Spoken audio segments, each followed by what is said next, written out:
आइए बेटा, अब हम आ रहे हैं अपने एमसीक्यू नंबर 56 पे। कह रहा dash method of valuation of inventory is useful when price are rising. बेटा प्राइस बढ़ रहा है मटेरियल का, तो कौन सा बेस्ट मेथड होगा? तो देखो बेटा, अभी अभी हमने अभी लास्ट वीडियो में बेटा हमने 55 नंबर एमसीक्यू करा था, और उसके बारे में ये सारा डिस्कशन करके मैंने बताया था अगर प्राइस बढ़ रहा है, राइजिंग ट्रेंड है, तो बेस्ट क्या होता है बेटा? लीफो। तो इसी क्वेश्चन को बेटा क्या कर दिया, यहां पर घुमा फिरा के दोबारा से पूछ दिया गया। Dash method of valuation of inventory is useful when price are rising. Price बढ़ रहा है तो बेटा हमारे लिए best picture of profit and loss account की कौन देगा? लीफो देगा। तो इसका आंसर है बेटा लीफो। नेक्स्ट आ रहा है बेटा यहां पे, bill of material act as an authorization to the store department in procuring the material, and all the material listed on the bills are sent to the। सबसे पहले बेटा ये बिल्स ऑफ मटेरियल होता क्या है? इसको शॉर्ट में बेटा, बिल्स ऑफ मटेरियल को शॉर्ट में बेटा बॉम बोला जाता है। बॉम, बिल्स ऑफ मटेरियल क्या होता है ये बेटा? मान लो बेटा हमारे पास एक जॉब आई, तो हमारी कंपनी का जो इंजीनियरिंग डिपार्टमेंट है, वो इस जॉब का इवैल्यूएशन करता है, और इवैल्यूएशन करने के बाद ये फाइंड आउट करता है कि इस जॉब में कितने टाइप्स का मटेरियल यूज होगा और उसकी कितनी कितनी क्वांटिटी यूज होगी। हमारी कंपनी का इंजीनियरिंग डिपार्टमेंट क्या करता है? जॉब का एनालिसिस करके फाइंड आउट करेगा कि इस जॉब को कंप्लीट करने में कितने टाइप का मटेरियल लगेगा, और हर टाइप ऑफ मटेरियल की कितनी कितनी क्वांटिटी कंज्यूम्ड होगी। ये सारा एनालिसिस कौन करता है? Engineering department.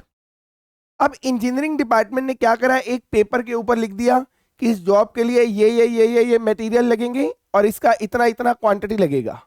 और ये जो डॉक्यूमेंट है अब ये ट्रांसफर करते हैं कहां पे? स्टोर को।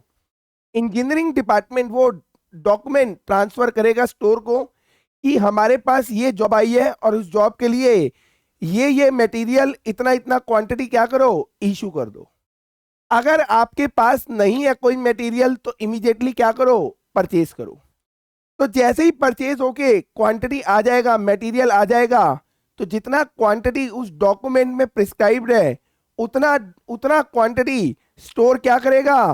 प्रोडक्शन डिपार्टमेंट को इशू कर देगा, ताकि प्रोडक्शन डिपार्टमेंट में ये जॉब आसानी से कंप्लीट की जा सके। तो बेटा यहां पे लिखा हुआ है कि BOM act as an authorization to the store department. ये जो बिल्स ऑफ मटेरियल है ये स्टोर डिपार्टमेंट को बेटा अथॉरिटी देता है कि वो क्या करे, अगर उसके पास मटेरियल नहीं है तो वो बाजार से खरीदे, प्रोक्योर करे, और उसके बाद वो उस जितना भी मटेरियल लिस्टेड है, जितनी जितनी क्वांटिटी बताई है बिल में तुम्हारी, वो किसको भेज दे बेटा? किसको भेजेगा? प्रोडक्शन डिपार्टमेंट को। तो इसका आंसर है बेटा प्रोडक्शन डिपार्टमेंट। इसका आंसर है बेटा प्रोडक्शन डिपार्टमेंट। समझ में आया बेटा? चलिए आइए बेटा नेक्स्ट एमसीक्यू के ऊपर। In which of the following method charge to production is not at actual cost. बेटा ये नीचे कुछ मेथड बताए हुए हैं और इसमें से बताना है बेटा, इसमें से बताना है कि हमारा जो चार्ज टू प्रोडक्शन है वो एक्चुअल कॉस्ट के ऊपर नहीं हो रहा। अब देखो बेटा होता क्या है, जब भी हम प्रोडक्शन करते हैं तो हम उस कॉस्ट को क्या करते हैं बेटा? एक्चुअल में जो कॉस्ट लगी है उसको रिकॉर्ड करते हैं। हमारे पास कोई जॉब आई, उस जॉब को कंप्लीट करने में जो भी एक्चुअल कॉस्ट लगेगी बेटा हम उसको क्या करेंगे? रिकॉर्ड करेंगे। लेकिन ये हमसे एमसीक्यू कह रहा है कि बताओ बेटा नीचे दिए हुए कुछ ऑप्शन में से कौन सा ऑप्शन है जो एक्चुअल कॉस्ट के ऊपर चार्ज यानी रिकॉर्डिंग नहीं करता, चार्ज नहीं करता प्रोडक्शन की कॉस्ट को। Charge to production is not at actual cost, actual cost के ऊपर आप चार्ज नहीं कर रहे। तो पहला मेथड है बेटा वेटेड एवरेज मेथड। तो वेटेड एवरेज मेथड के अंदर बेटा आपने याद हो, अगर आपको याद हो तो मैंने आपको बताया था बेटा वेटेड एवरेज प्राइस हम कैसे निकालते हैं। सर हम वैल्यू को ना डिवाइड कर देते हैं क्वांटिटी से। सर वैल्यू को डिवाइड करते हैं हम क्वांटिटी से, तो सर हमारा वेटेड एवरेज प्राइस निकल के आ जाता है। तो बेटा यहां पर हो, अगर आपको थोड़ा सा याद हो रेगुलर क्लासेस में, तो बेटा मैंने वेटेड एवरेज मेथड में बताया था कि जब भी हम परचेज करते हैं, जब भी हम परचेज करेंगे तो हमारा प्राइस क्या होता है, चेंज हो जाता है। तो यानी इस मेथड के अंदर भी अगर आप नोटिस करोगे ना, तो जिस प्राइस पे हमने मटेरियल खरीदा था उस प्राइस पे इशू नहीं होता, क्योंकि वो प्राइस क्या हो चुका है बेटा, वेट के अकॉर्डिंग एवरेज हो चुका है। तो यानी इस मेथड के अंदर, इस मेथड के अंदर एक्चुअल कॉस्ट के ऊपर हमारा प्रोडक्शन में चार्जिंग नहीं होती, एक्चुअल कॉस्ट के ऊपर चार्जिंग नहीं होती। दूसरा स्टैंडर्ड प्राइस मेथड, बेटा इस मेथड के अंदर हम सारी कॉस्ट को बेटा रिकॉर्ड करते हैं किस पे, स्टैंडर्ड के अकॉर्डिंग। तो यानी यहां पर भी एक्चुअल कॉस्ट पे रिकॉर्डिंग नहीं हो रही। तीसरा रिप्लेसमेंट मेथड, रिप्लेसमेंट मेथड कहता है बेटा, मान लो कोई मटेरियल मैंने खरीदा था 5 रुपए का, ये मेरे स्टोर में पड़ा हुआ है, लेकिन अगर मैंने ये मटेरियल प्रोडक्शन में यूज करा तो ये मटेरियल मेरे पास खत्म हो जाएगा और मुझे बाजार से नया मटेरियल लेके आना पड़ेगा, और मान लो न्यू मटेरियल का प्राइस चल रहा है 6 रुपए। तो ये मेथड कहता है रिप्लेसमेंट मेथड कि अब आपको प्रोडक्शन के अंदर कॉस्ट को 5 रुपए नहीं दिखाना, जबकि इसकी क्या दिखानी है बेटा, रिप्लेसमेंट कॉस्ट। यानी ये मटेरियल अगर आपने यूज कर लिया तो इसकी जगह जो दूसरा मटेरियल आएगा उसकी कॉस्ट को लेना ही क्या कहलाता है बेटा, रिप्लेसमेंट मेथड कहलाता है। आपके पास कोई मटेरियल पड़ा है बेटा, अगर आप उसको यूज कर लेते हो और उसकी जगह नया मटेरियल लाते हो तो ये होता है रिप्लेसमेंट ऑफ मटेरियल। बट पुराना वाला 5 का था, नया वाला 6 का है, तो रिप्लेसमेंट मेथड कहता है कि अब आप कॉस्ट 5 रुपए नहीं, कितनी दिखाओगे, 6 रुपए। लेकिन अगर हम ध्यान से देखें, ये जो मटेरियल गोडाउन में पड़ा है बेटा, इसको तो हमने वास्तव में, हकीकत में, रियलिटी में खरीदा कितने में था, 5 रुपए में। तो मेरी एक्चुअल कॉस्ट तो अभी भी कितनी है बेटा, 5। लेकिन ये 5 रुपए वाला मटेरियल की रिकॉर्डिंग रिप्लेसमेंट मेथड के अंदर 5 रुपए में ना होकर इसकी रिप्लेसमेंट कॉस्ट जो हमने एज्यूम करी है कितनी, 6 रुपए, तो 6 रुपए पर होगी। तो यानी जो एक्चुअल कॉस्ट है 5 रुपए वो भी कंसिडर नहीं हुई। तो बेटा इन तीनों मेथड के अंदर कहीं पर भी हम रिकॉर्डिंग बेटा कॉस्ट के ऊपर नहीं कर रहे, एक्चुअल कॉस्ट के ऊपर नहीं कर रहे। तो इसका आंसर है बेटा ऑल ऑफ दीज। इसका आंसर क्या है बेटा, ऑल ऑफ दीज। आइए बेटा नेक्स्ट एमसीक्यू की तरफ। विच of the following stock reaches the stock keeper should initiate a purchase requisition. कह रहा है इनमें से कौन सा स्टॉक लेवल अराइज होते ही, रीच होते ही स्टोर कीपर क्या करेगा, परचेज रिक्विजिशन भेजेगा। बेटा ये परचेज रिक्विजिशन क्या होती है, तो ये एक डॉक्यूमेंट है, एक लेटर है जो स्टोर भेजता है बेटा परचेज डिपार्टमेंट को कि ये वाला मटेरियल क्या करो, परचेज कर लो। बेटा गोडाउन के अंदर, हमारे स्टोर के अंदर क्या होता है, मटेरियल होता है। अब मटेरियल स्टोर से इशू होगा तो स्टोर में कम होता जाएगा, और एक पॉइंट आएगा जब हमारा स्टोर कीपर क्या करता है, परचेज डिपार्टमेंट को इंटीमेट करेगा कि आप क्या करो, ये मटेरियल परचेज कर लो। तो जब स्टोर कीपर इंटीमेट करता है परचेज डिपार्टमेंट को, तो वो एक डॉक्यूमेंट, एक लेटर बनाकर देता है बेटा, जिसका नाम होता है परचेज रिक्विजिशन। तो ये परचेज रिक्विजिशन कब यूज होगा, जब स्टोर कीपर को कोई मटेरियल परचेज करना होगा तो वो परचेज रिक्विजिशन किसको देगा, परचेज डिपार्टमेंट को कि ये मटेरियल क्या करो, परचेज करो। अब बेटा याद करो, स्टोर कीपर बेटा मटेरियल परचेज कब करता है, कब करेगा, कब करेगा, जब रीऑर्डर लेवल क्या होता है, अराइज हो जाता है। जब रीऑर्डर लेवल अराइज होगा, तो मैंने बताया था बेटा ROL, reorder level is a point eight which order for the next material is placed. याद आ रहा है बेटा? बिल्कुल। तो आंसर लिख लो बेटा इसका, रीऑर्डर लेवल। आइए बेटा, reorder level is, reorder level हम कैसे निकालते हैं बेटा? कह रहा है reorder level is less than safety stock, equals to safety stock, more than safety stock और नन ऑफ दीज। बेटा अगर आपको याद हो तो मैंने आपको क्लासेस में बताया था बेटा, सेफ्टी स्टॉक का मतलब, सेफ्टी स्टॉक का मतलब मैंने बताया था एक अलमीरा के अंदर बेटा, एक अलमीरा के अंदर मटेरियल भर देते हैं और उस मटेरियल, उस अलमीरा के ऊपर एक ताला लगा देते हैं। एक अलमीरा में मटेरियल भर लिया जाता है और इसके ऊपर लॉक लगा दिया जाता है, और ये लॉक ओपन कब होता है बेटा? इमरजेंसी की सिचुएशन में। ये लॉक ओपन कब होगा? इमरजेंसी सिचुएशन के अंदर बेटा। तो इमरजेंसी सिचुएशन में इस लॉक को खोला जाता है बेटा। और इमरजेंसी सिचुएशन कौन सी होती है? कौन सी होगी बेटा? Delay in material, delay in receiving the material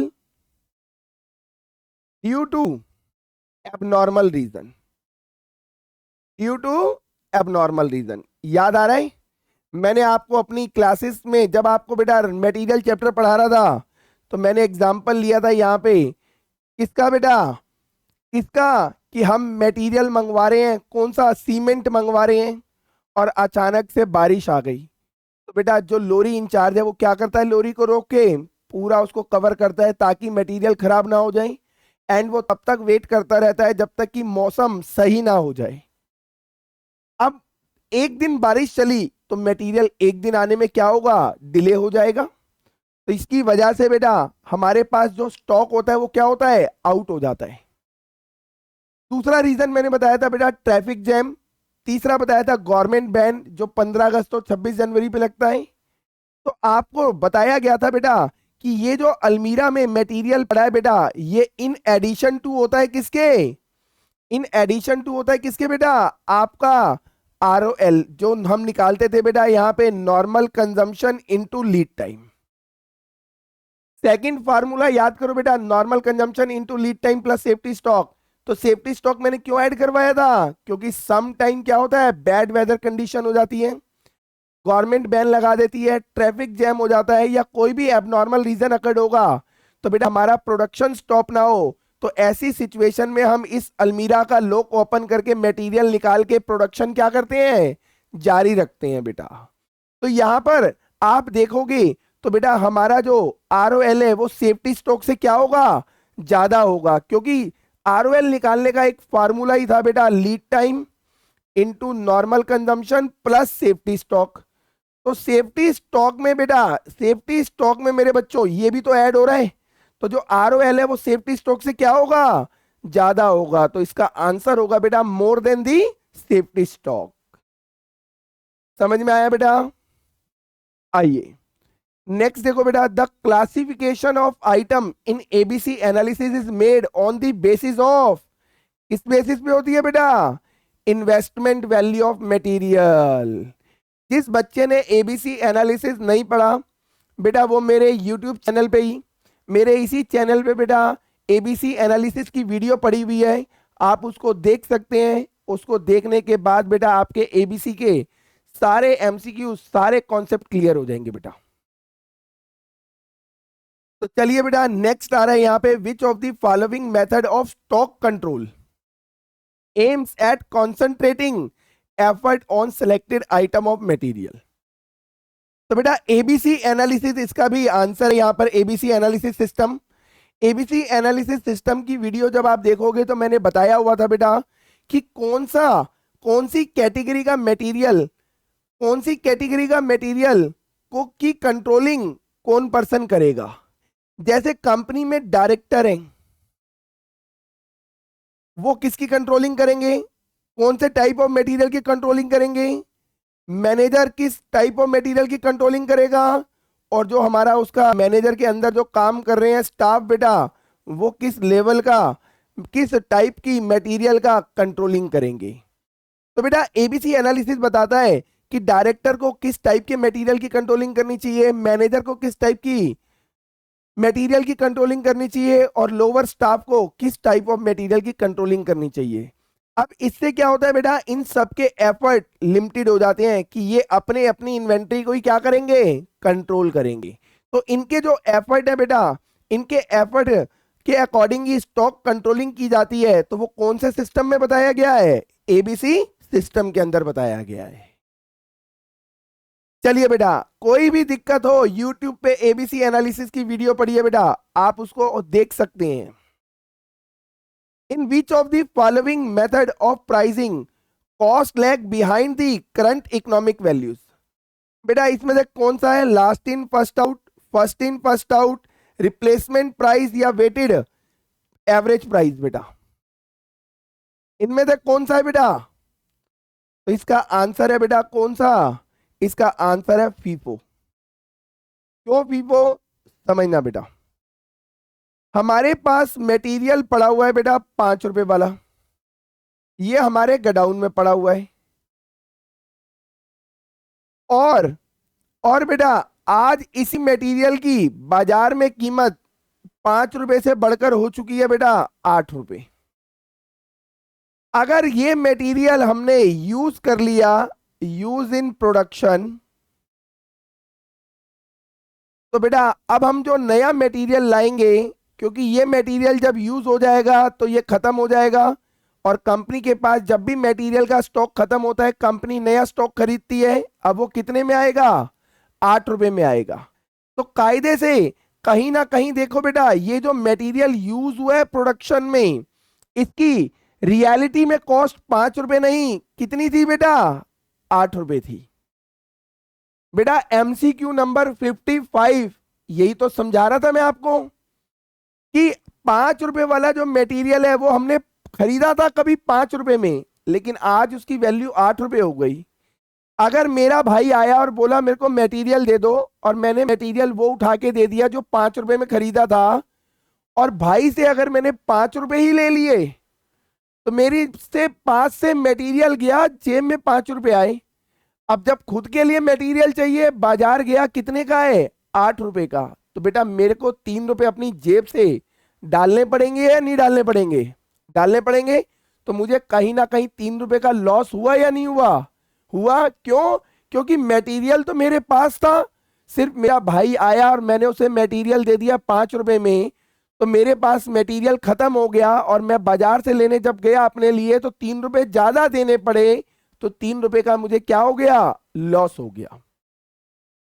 तो बेटा यहां पे यही चीज वो हमसे पूछ रहा है बेटा, in which of the following method of pricing cost lag behind the current economic values. ये जो कॉस्ट लैग आ रहा है बेटा, कॉस्ट लैग वो किस में आता है, फीफो मेथड के अंदर। क्योंकि फीफो मेथड में हम क्या करते हैं, पुराना मटेरियल जो पहले खरीदा था वो पहले यूज होगा, और बाद वाला बाद में यूज होगा। तो बेटा कायदे से जो पहले खरीदा था मटेरियल उसकी कॉस्ट 5 रुपए थी, लेकिन आज एक्चुअल कॉस्ट 5 रुपए ना होकर कितनी थी, 8 रुपए थी। लेकिन फीफो मेथड कहता है आप इसको कितने में ही दिखाओ, 5 रुपए में दिखाओ। तो 5 रुपए में दिखाने की वजह से हमें 3 रुपए का कॉस्ट में क्या आ गया, डिफरेंस आ गया बेटा। यही है कॉस्ट लैग बेटा, यही है कॉस्ट लैग कि 8 रुपए दिखाने की जगह फीफो कहता है कितना दिखाओ, 5 रुपए। तो ये क्या है बेटा, कॉस्ट लैग है हमारा। तो कॉस्ट लैग बेटा अराइज होगा कहां पे, first in first out price method के अंदर। आइए बेटा नेक्स्ट देखो, फॉर्म यूज्ड, जो हमारा फॉर्म यूज होता है, form used for making a formal request to the purchasing department to purchase the material. लो बेटा अभी बता रहा था कि स्टोर डिपार्टमेंट को जब भी मटेरियल परचेज करना होता है तो वो एक डॉक्यूमेंट, एक लेटर बनाता है बेटा, उसको बोला जाता है फॉर्मल लेटर है। जो उसका नाम बताया था मैंने, क्या बेटा, क्या बताया था, बोलो, परचेज रिक्विजिशन। तो बेटा purchase requisition note store department बनाकर देता है किसको, प्रोडक्शन सॉरी परचेजिंग डिपार्टमेंट को, सो दैट मटेरियल परचेज किया जा सके। तो स्टोर डिपार्टमेंट क्या करेगा बेटा, परचेज रिक्विजिशन नोट बनाएगा, किसको देगा, परचेजिंग डिपार्टमेंट को, ताकि रिक्वायर्ड मटेरियल परचेज किया जा सके। तो बेटा यहां पे इसका आंसर है बेटा परचेज रिक्विजिशन नोट। आइए बेटा नेक्स्ट देखो बेटा, issue request by production department to store department. Issue request हो गई, प्रोडक्शन डिपार्टमेंट ने रिक्वेस्ट भेजी कि आप मटेरियल इशू करो। किसको भेजी है प्रोडक्शन डिपार्टमेंट ने? स्टोर डिपार्टमेंट को। बेटा प्रोडक्शन डिपार्टमेंट को अगर कोई मटेरियल चाहिए तो प्रोडक्शन डिपार्टमेंट क्या करता है? एक रिक्वेस्ट बनाकर, एक लेटर बनाकर भेजेगा किसको? स्टोर को, कि ये मटेरियल इशू कर दो। तो वो जो लेटर, जो डॉक्यूमेंट बनाया है प्रोडक्शन डिपार्टमेंट ने बेटा, उसको किस नाम से बुलाएंगे? यहाँ पे स्टोर रिक्विजिशन। स्टोर रिक्विजिशन, क्योंकि वो लेटर किस पे इशू हुआ है? स्टोर के ऊपर, तो उसका नाम है बेटा स्टोर रिक्विजिशन। देखो बहुत आसान है बच्चों। जब स्टोर डिपार्टमेंट को मटेरियल परचेज करवाना था परचेज डिपार्टमेंट से, स्टोर डिपार्टमेंट परचेज डिपार्टमेंट को बोलता है मटेरियल परचेज करना है, तो बेटा जब परचेज डिपार्टमेंट को बोलेगा स्टोर डिपार्टमेंट, तो वो वहां पर जो डॉक्यूमेंट बनाएगा उसका नाम था परचेज रिक्विजिशन, क्योंकि वो लेटर किसको लिखा जा रहा है? परचेज डिपार्टमेंट को, तो परचेज रिक्विजिशन हो गया। इसी तरह से जब प्रोडक्शन डिपार्टमेंट स्टोर को लेटर लिखेगा कि ये मटेरियल इशू कर दो, तो वो लेटर लिख रहा है स्टोर को, तो वो बन जाएगा स्टोर रिक्विजिशन। क्लियर हुआ बेटा? आइए नेक्स्ट है बेटा, for return of excess material from production department to store the document used is. अब बेटा प्रोडक्शन डिपार्टमेंट के पास कुछ एक्सेस मटेरियल चला गया था और जॉब कंप्लीट होने के बाद वो एक्सेस मटेरियल प्रोडक्शन डिपार्टमेंट ने वापसी कर दिया किसको? स्टोर डिपार्टमेंट को। तो बेटा जब वो वापसी करता है तो एक लेटर बनाता है, एक डॉक्यूमेंट बनाता है, उसका नाम क्या होता है? पहला बता रहा है मटेरियल रिटर्न नोट। तो कायदे से देखा जाए तो मटेरियल रिटर्न ही तो कर रहा है। अरे प्रोडक्शन डिपार्टमेंट मटेरियल रिटर्न कर रहा है तो उसका नाम मटेरियल रिटर्न नोट, बिल्कुल सही है, ये भी हो सकता है। दूसरा स्टोर डेबिट नोट। भाई स्टोर के पास मटेरियल आएगा, मटेरियल एसेट्स है, एसेट्स क्या करती हैं? जब हमारे पास एसेट्स आती है तो डेबिट, तो स्टोर के लिए तो ये डेबिट नोट भी है, बिल्कुल सही है ये बात भी। Shop credit note. Production department, shop का मतलब होता है बेटा प्रोडक्शन डिपार्टमेंट, प्रोडक्शन डिपार्टमेंट के यहां से मटेरियल जाएगा स्टोर डिपार्टमेंट में, तो मटेरियल यानी एसेट जब जाता है तो क्या करते हैं? डेबिट या क्रेडिट? क्रेडिट। तो शॉप क्रेडिट नोट, ये नाम भी ठीक है। तो इसका मतलब जितने नाम दिए थे सारे नाम इसके ठीक है बेटा। तो मटेरियल रिटर्न करते समय बेटा मटेरियल रिटर्न नोट बोल दो। मटेरियल रिटर्न करते समय जो डॉक्यूमेंट, जो लेटर बनेगा उसका नाम मटेरियल रिटर्न नोट हो सकता है, स्टोर क्रेडिट नोट हो सकता है, शॉप डेबिट नोट हो सकता है, तीनों ही हो सकते हैं बेटा। तो इसका आंसर है ऑल ऑफ द अबव। आइए बेटा, which of the following is not related to the standard list of material and component. बेटा standard list of material and component क्या होता है? अभी मैं आपको बता रहा था बेटा, अगर हमारे पास कोई नई जॉब आई है तो उस जॉब को करने में मटेरियल कौन कौन सा लगेगा, कितनी क्वांटिटी लगेगी, इसका इवैल्यूएशन एनालिसिस कौन करता है? Engineering department. इंजीनियरिंग डिपार्टमेंट क्या करता है बेटा? एनालिसिस इवैल्यूएशन करके एक लिस्ट बनाता है कि इस जॉब के अंदर ये मटेरियल लगेगा, इतनी इतनी क्वांटिटी लगेगी, और वो लिस्ट भेज दी जाती है कहां पर? स्टोर डिपार्टमेंट में, कि ये इतना क्वांटिटी ऑफ मटेरियल क्या करो? प्रोडक्शन डिपार्टमेंट को इशू कर दो। तो बेटा स्टैंडर्ड लिस्ट ऑफ मटेरियल के अंदर क्या क्या होता है? सबसे पहले इंजीनियरिंग डिपार्टमेंट बनाता है मटेरियल लिस्ट कि कौन कौन सा मटेरियल लगेगा। फिर मटेरियल स्पेसिफिकेशन लिस्ट,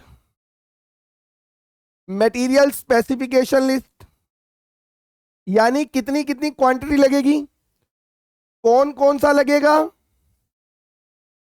कौन कौन सा लगेगा, कितना लगेगा बेटा, कितना लगेगा।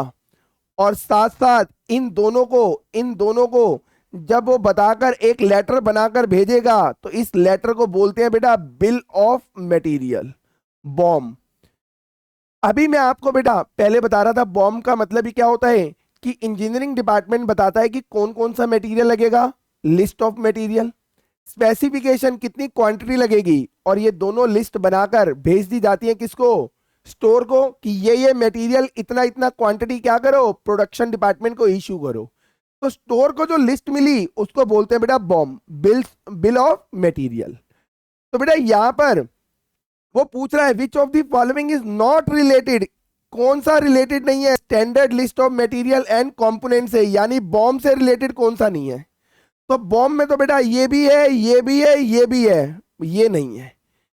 कंजम्पशन स्टेटमेंट, कंजम्पशन स्टेटमेंट तो बेटा उस जॉब को कंप्लीट करने में एक्चुअल में कितना मटेरियल लगा है वो कंजम्पशन स्टेटमेंट में आता है।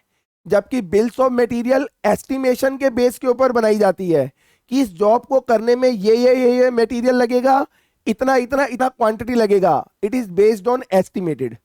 और जब एक्चुअल में जॉब परफॉर्म होती है उसके बाद स्टेटमेंट बनती है कंजम्पशन स्टेटमेंट कि इस जॉब को करने में कौन कौन सा मटेरियल कितना कितना लगा, वो कंजम्पशन स्टेटमेंट है। तो बेटा बॉम्ब का पार्ट कंजम्पशन स्टेटमेंट नहीं होता। बॉम्ब के अंदर क्या होगा, कौन कौन सा मटेरियल लगेगा, स्पेसिफिकेशन कितना कितना लगेगा, ये बॉम्ब है बेटा। तो यहां पे not related to the standard list of material and component, that is BOM से रिलेटेड कौन सा नहीं है, तो वो ये है बेटा कंजम्पशन स्टेटमेंट। आइए बेटा, which of the following is not a store related records. लो बेटा स्टोर से संबंधित रिकॉर्ड कौन सा नहीं है। हमारे पास बेटा एक स्टोर है और उस स्टोर से रिलेटेड हम क्या करते हैं, ट्रांजैक्शन को रिकॉर्ड करेंगे। तो आपको बताना है इनमें से कौन सा स्टोर से रिलेटेड हमारी रिकॉर्डिंग नहीं है, ट्रांजैक्शन नहीं है। बेटा बिन कार्ड कहां से रिलेट करता है, स्टोर से, बिकॉज ये स्टोर कीपर बनाता है, स्टोर की मटेरियल को देखने के लिए कितना आया कितना गया, तो ये भी स्टोर रिलेटेड रिकॉर्ड्स को ही बता रहे हैं। स्टॉक कंट्रोल कार्ड्स, बेटा स्टॉक को कंट्रोल करने के लिए कार्ड बनाए होंगे, तो ये स्टॉक कंट्रोल कार्ड भी कहां होगा, स्टोर में होगा, तो ये भी स्टोर रिलेटेड रिकॉर्ड्स है। स्टोर लेजर में क्या होता है बेटा, हमारे स्टोर में कितनी क्वांटिटी है साथ साथ उसका वैल्यू भी रिकॉर्ड किया जाता है। तो ये स्टोर लेजर भी कहीं ना कहीं किससे रिलेटेड होते हैं, हमारे स्टोर की इन्वेंट्री का बैलेंस से, closing balance of inventory held in the store. जो भी हमारे स्टोर में इन्वेंट्री पड़ी है उसका बैलेंस कौन बताता है, स्टोर लेजर। तो कहीं ना कहीं ये लेजर भी रिलेटेड है किससे, स्टोर से ही। नेक्स्ट बच गया बेटा जॉब कार्ड बेटा हमारा स्टोर से रिलेटेड नहीं होता, ये स्टोर से रिलेटेड नहीं है बेटा। जॉब कार्ड क्या है, इंजीनियरिंग डिपार्टमेंट जब कोई नई जॉब आती है ना तो उसके ऊपर एक जॉब नंबर लिखता है और प्रोडक्शन डिपार्टमेंट को बोलता है कि इस जॉब नंबर को यूज करना कि इसके अंदर कौन कौन सा मटेरियल कितना कितना लगा, जिससे बाद में उस जॉब नंबर से आइडेंटिफाइड होगा कि हमने जो एस्टिमेशन लगाया था कि कौन कौन सा मटेरियल कितना कितना लगेगा और एक्चुअल में कौन कौन सा लगा कितना कितना लगा, कोई डिफरेंस है या फिर नहीं है। तो जॉब कार्ड बेटा स्टोर से रिलेटेड नहीं होता, तो इसका आंसर है बेटा जॉब कार्ड। बेटा सिंपल वर्ड्स में बताऊं, देखो बिन कार्ड आप जानते हो स्टोर कीपर बनाता है किस लिए, स्टोर कीपर मेंटेन करता है किस लिए, क्वांटिटी ऑफ रॉ मटेरियल बताने के लिए। तो बेटा ये तो कहीं ना कहीं स्टोर से रिलेटेड ही रिकॉर्ड है, सारा स्टोर में पड़ा हुआ मटेरियल से रिलेटेड ही तो रिकॉर्ड से है। और ये जो स्टॉक कंट्रोल कार्ड है तो स्टॉक कहाँ होता है, स्टोर में, तो ये भी स्टोर से रिलेटेड रिकॉर्ड्स हैं। कॉस्ट अकाउंटिंग डिपार्टमेंट अपने पास स्टोर लेजर बनाती है जिससे वो क्या करती है, कंट्रोलिंग करती है कि कितना मटेरियल पड़ा है, कितनी वैल्यू वाला पड़ा है, तो वो भी कहीं ना कहीं स्टोर से रिलेटेड ही हमारे क्या है, रिकॉर्ड्स हैं। लेकिन जॉब कार्ड, बेटा जॉब कार्ड यूज होता है जॉब, और जॉब कहां पर परफॉर्म होती है, प्रोडक्शन डिपार्टमेंट में। तो बेटा ये जॉब कार्ड कहां से रिलेटेड रिकॉर्ड्स है, हमारा प्रोडक्शन रिलेटेड रिकॉर्ड्स है बेटा। ये प्रोडक्शन रिलेटेड रिकॉर्ड्स है जिसमें हम बाद में पता करते हैं कि भैया ये वाला जॉब कौन से नंबर पे परफॉर्म हुआ था, तो ये क्या है, प्रोडक्शन रिलेटेड रिकॉर्ड्स है बेटा। समझने के लिए मैं आपको बताऊं बेटा, मान लो मेरे पास ना 4 कस्टमर आए और चारों ने बोला कि मेरे को ना, कोई बोला प्रोडक्ट ए चाहिए, कोई बोला बी चाहिए, कोई बोला सी चाहिए, कोई बोला डी चाहिए। तो मैं अपने लेबर को क्या करूंगा, जॉब कार्ड इशू करूंगा कि भैया ये वाला जॉब ए, जो प्रोडक्ट ए है आप बनाओगे, प्रोडक्ट बी आप, प्रोडक्ट सी आप, प्रोडक्ट डी आप। तो मैंने सबको क्या कर दिया, जॉब इशू कर दी और उसके लिए कार्ड इशू कर दूंगा, ताकि उस कार्ड में वो लिख सकें कि उस जॉब को कंप्लीट करते समय उन्होंने एक्चुअल में कौन कौन सा मटेरियल कितना कितना क्वांटिटी के अंदर कंज्यूम्ड करा है। तो जॉब कार्ड में प्रोडक्शन के टाइम में वर्कर फिल करते हैं कि हम कौन कौन सा मटेरियल यूज कर रहे हैं, कितना कितना यूज कर रहे हैं। तो जॉब कार्ड यूज होता है बेटा कहाँ पे, प्रोडक्शन के अंदर। तो ये हमारा प्रोडक्शन रिलेटेड रिकॉर्ड्स है, ना कि स्टोर रिलेटेड रिकॉर्ड्स। क्लियर बेटा? आइए, which of the following is not recorded in bin card. बेटा बिन कार्ड में क्या रिकॉर्ड नहीं होता? आपको मैंने बताया था बेटा, बिन कार्ड मेंटेन कौन करता है? Store keeper. क्या मेंटेन करता है उसमें? Bin card is maintained by the store keeper. अब बिन कार्ड में वो क्या लिखता है? वो लिखता है कितना मटेरियल आया, कितना इशू हो गया, कितना नॉर्मल लॉस की वजह से खराब हो गया। तो ये देखो, मटेरियल रिसीव्ड ये भी बिन में आता है। Issue, material issue to production department, ये भी आएगा। Loss of material, normal loss हो एबनॉर्मल लॉस, कितना मटेरियल लॉस हो गया, ये भी लिखेगा। इंटर डिपार्टमेंट ट्रांसफर ये नहीं आता। ये क्या है बेटा, ध्यान से समझो। ये दो डिपार्टमेंट है, डिपार्टमेंट ए और बी। डिपार्टमेंट ए को मटेरियल इशू करा था 100 किलो, लेकिन इसके पास बेटा 5 किलो मटेरियल बच गया। तो इसने क्या करा, ये 5 किलो मटेरियल बी को दे दिया। अब ध्यान से देखो, जब ए को 100 किलो मटेरियल दिया था तो वो यहां आ गया होगा इशू के अंदर बेटा, वो यहां आ गया मटेरियल इशूड, 100 किलो चला गया। अब इसमें से 5 किलो ये इसको दे रहा है, तो क्या इसकी एंट्री स्टोर में होगी? क्या ये जो 5 किलो ए ने दिया, डिपार्टमेंट ए ने बी को, क्या ये मटेरियल स्टोर से इशू हुआ है? नहीं बेटा, मटेरियल जब स्टोर में आएगा तो स्टोर कीपर रिकॉर्ड करता है, जब जाएगा तो रिकॉर्ड करेगा, या स्टोर में पड़े पड़े कोई नॉर्मल लॉस हो जाए, एबनॉर्मल लॉस हो जाए, उसको रिकॉर्ड करेगा। एक बार स्टोर से मटेरियल चला गया, मटेरियल स्टोर से इशू हो गया 100 किलो, उसके बाद ये डिपार्टमेंट आपस में ट्रांसफर करें या कुछ भी करें, उसकी एंट्री बेटा हमारे बिन कार्ड में नहीं होगी। तो यहां पर इसका सही आंसर है बेटा इंटर डिपार्टमेंट ट्रांसफर, क्योंकि इसका रिकॉर्डिंग बिन कार्ड में नहीं होता है।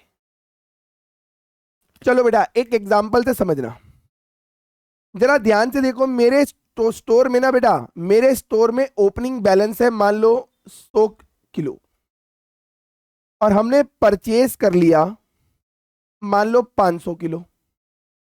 तो हमारे गोडाउन में परचेज करने के बाद टोटल कितना मटेरियल है? 600 किलो।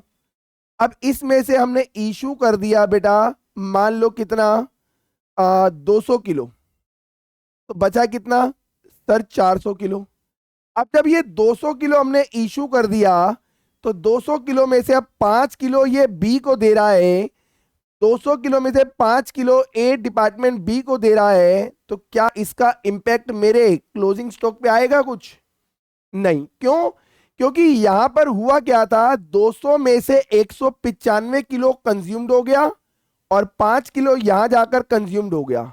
तो अल्टीमेटली ये जो 200 किलो कंज्यूम्ड हुआ है, इसका रिकॉर्डिंग मैं ऑलरेडी पहले से ही बिन कार्ड में कर चुका हूं, तो दोबारा से करने की कोई रिक्वायरमेंट नहीं होगी।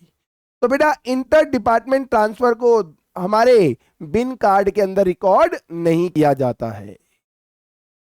आइए बेटा आंसर देख लो बेटा, इंटर डिपार्टमेंट ट्रांसफर। नेक्स्ट है बेटा, inventory turnover ratio is expressed in, बेटा इसका आंसर है टाइम। बेटा अब ये रेशो चैप्टर आपका बेसिकली कहां पर है बेटा? एफएम के अंदर है, ग्रुप 2 में। वहां पे हम बताएंगे बेटा ये सारी जितनी भी टर्नओवर रेशोज है बेटा, रेशो चैप्टर वैसे आपने 12th स्टैंडर्ड में भी पढ़ा होगा रेशो एनालिसिस। तो वहां पर आपने देखा होगा बेटा जितनी भी टर्नओवर रेशोज हैं बेटा, वो सारी किस में निकलती हैं? टाइम्स के अंदर निकलती हैं। तो इसका आंसर है बेटा टाइम में। Generally a dash turnover and dash days average inventory held is preferable. बेटा इसका आंसर है high and low. High turnover and low days average inventory held is preferable. बेटा इसको अभी आप रिटेन कर लो, याद कर लो। इसका आंसर ग्रुप 2 में जब मैं रेशो एनालिसिस पढ़ाऊंगा ना, तो वहां पर इन्वेंट्री टर्नओवर रेशो को जब मैं डिस्कस करूंगा तो वहां से समझ में आएगा कि इन्वेंट्री टर्नओवर रेशो हाई होना चाहिए, और अगर ये हाई है तो ऑटोमेटिकली इसका एवरेज होल्डिंग पीरियड बेटा लो ही आएगा, ऑटोमेटिकली लो आएगा। वो फार्मूला, उसकी सारी समरी के अंदर मैं आपको डिटेल से पढ़ाऊंगा बेटा, लेकिन बस अभी आप याद रख लेना बेटा, हाई टर्नओवर और low average holding period, average inventory holding period या हेल्ड इस प्रेफरेबल होता है बेटा। तो इसको थोड़ा सा ध्यान रखना बेटा, इन्वेंट्री टर्नओवर रेशो हाई और आपका जो होल्डिंग पीरियड है वो लो होगा। आइए नेक्स्ट देखो बेटा, pricing of material in the order in which they are purchased is called as dash method। बेटा pricing of material in the order in which they are purchased, बेटा मैंने पहला मटेरियल परचेज करा था 100 किलो एट द रेट 5, दूसरा 50 kilo करा at the rate 6, तीसरा 80 kilo करा एट द रेट 7। तो बेटा हम पहला मटेरियल पहले यूज करेंगे, फिर ये वाला, फिर ये वाला, ये कहां पर आता है? फीफो मेथड के अंदर। तो वो यही कह रहा है in the order in which they are purchase, जैसे ये पहले परचेज हुआ है, फिर ये परचेज हुआ, ये परचेज हुआ, तो जो पहले परचेज हुआ है पहले यूज होगा, फिर जो हुआ है परचेज वो यूज करेंगे, उसके बाद जो परचेज हुआ है फिर वो यूज करेंगे। ये किस मेथड के अंदर आता है बेटा? फीफो मेथड के अंदर। तो इसका आंसर है बेटा फीफो। इसके बाद बेटा under LIFO the closing stock of inventory will be valued generally at dash prices. लो बेटा पहले मेरे पास मान लो मटेरियल पड़ा था 5 रुपए का, ये मेरे पास पहले से पड़ा हुआ है तो मैंने इसे बोल दिया ओपनिंग बैलेंस, और मैंने न्यू खरीदा है बेटा, वो इस बार 5 की जगह कितने में आ रहा है? 8 रुपए में। और लीफो मेथड कहता है जो आपने बाद में खरीदा है उसे पहले यूज करो, तो ये इशू हो गया। तो अभी भी देखो मेरा जो क्लोजिंग स्टॉक है बेटा वो पहले वाले प्राइस पे ही रिकॉर्ड होगा 5 रुपए में, क्योंकि 8 पे रिकॉर्ड नहीं हो सकता, क्योंकि ये मटेरियल ऑलरेडी मैं इशू कर चुका हूं। तो लीफो मेथड में क्या होता है बेटा, जो भी हमारी इन्वेंट्री होती है उसका वैल्यूएशन होता है किस पे? अर्लीस्ट प्राइस के ऊपर, यानी जो पहले वाला प्राइस था इसके ऊपर बेटा। तो यहां पे इसका आंसर क्या है बेटा? अर्लीस्ट है बेटा। यहां पर ये 5 रुपए वाला प्राइस क्या था? अर्लीस्ट प्राइस था। 8 वाला तो इशू हो गया, तो आप जब क्लोजिंग स्टॉक का वैल्यू निकालोगे तो वो इस अर्लीस्ट प्राइस के ऊपर ही निकलेगा बेटा। इसका आंसर है बेटा earliest price. Material return to vendor is treated as dash in the store laser.